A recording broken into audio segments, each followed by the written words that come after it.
Now I'm going to go over how to expand and contract logs using the properties of logs. So in this example, we're being asked to expand the log. Inside here, we can see a product. That means we can rewrite it as the sum of two logs. They're both having the same base, natural log, so base e. Okay, so the first one, natural log of x, we can't really simplify that. But the second term here, the natural log of e to the x, that is just x.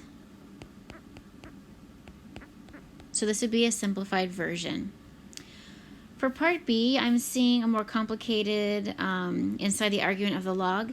So the first thing I'll do is rewrite this radical as exponent. So that would be x squared plus 1 to the 1/3 power. And I'm also going to factor this denominator. I'm trying to draw this out as much as possible to completely expand it. So hopefully you're noticing here that there are two factors in the denominator. That means those will both result in logs that are being subtracted. So when I write this out in expanded form, I'll have log base 5 of x squared plus 1 to the 1/3. That is the only part that's in the numerator. Then I'll have minus log base 5 of x plus 1 minus log base 5 of x minus 1. They're both being subtracted because these both appear in the denominator. An additional thing I can do to expand this is to take this 1/3 and bring it to the front. That is one of the other properties of logs. So 1/3 log base 5 of x squared plus 1 minus log base 5 of x plus 1 minus log base 5 of x minus 1.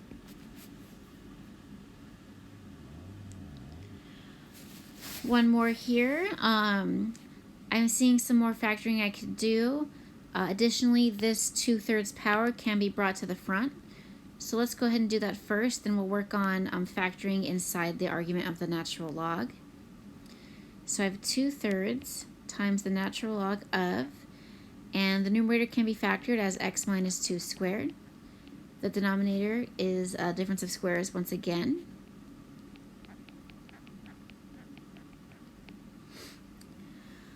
Okay, so I'm going to go ahead and keep the 2/3 out here and then do a bunch of stuff inside parentheses because I can always distribute the 2/3 in later. So this is a quotient. There's two factors in the denominator. So I can rewrite this as the natural log of x minus 2 squared minus the natural log of x plus 1 minus the natural log of x minus 1.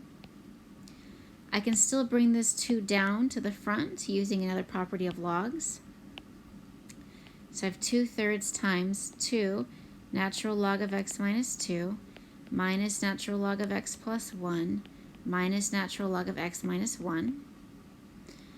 And then lastly, to simplify this would be to get rid of these parentheses on the outside by distributing the 2/3 to all three of the logs. So here, here, and here. So we'll go ahead and distribute. 2/3 times 2 is 4/3. So I have 4/3 times the natural log of x minus 2 minus 2/3 times the natural log of x plus 1 minus 2/3 times the natural log of x minus 1. So these examples have been using the laws of logs to expand logarithmic expressions. This is something that you will need to know how to do when you're taking Calculus 1. This will greatly simplify some problems if you know these properties ahead of time. Next, let's take a look at the opposite of that, which would be condensing logs. So what you can do is use the properties in reverse and rewrite multiple logs as single logs. So here, the first thing I'm going to do is take this 2 and move it up here. So I have log, this is common log, right? Log base 10. I think I'll go ahead and factor inside these parentheses as x plus 2 times x plus 1 minus log of x plus 1 squared. So I'm seeing subtraction here. That means I can rewrite this as a single log of the same base as a quotient. So log of x plus 2 times x plus 1 divided by x plus 1 squared.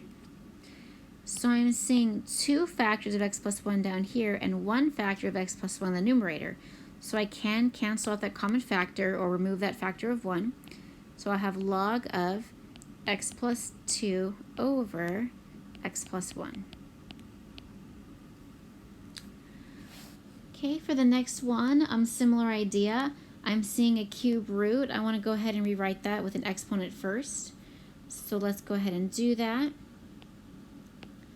So I have 21 times log base 3 of x to the 1/3 power plus log base 3 of 9x squared minus log base 3 of 9.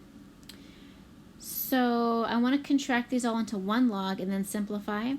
In order to do that, I do need to take this factor of 21 and move it up here to the exponent. Those will just get multiplied together to become x to the 7th. So I have log base 3 of x to the 7th plus log base 3 of 9x squared minus log base 3 of 9.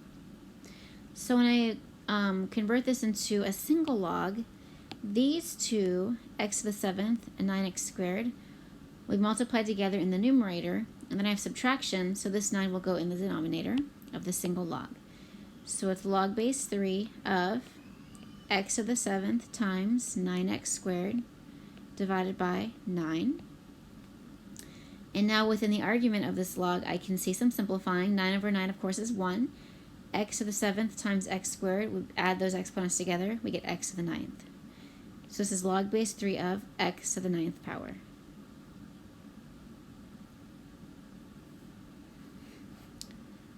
Okay, one more. Once again, the first thing I'll do is I'll take these factors and move them up into the exponent position for both of those. So I have log base 5 of 3x plus 1 to the 3rd power minus log base 5 of 2x minus 1 squared minus log base 5 of x. So now we'll rewrite this as a single log. Notice that these two are both being subtracted, which means these will both go in the denominator inside the log. So I have log base 5 of, it's going to be a lot in here, in the numerator, 3x plus 1 cubed. In the denominator, I have 2x minus 1 squared times x.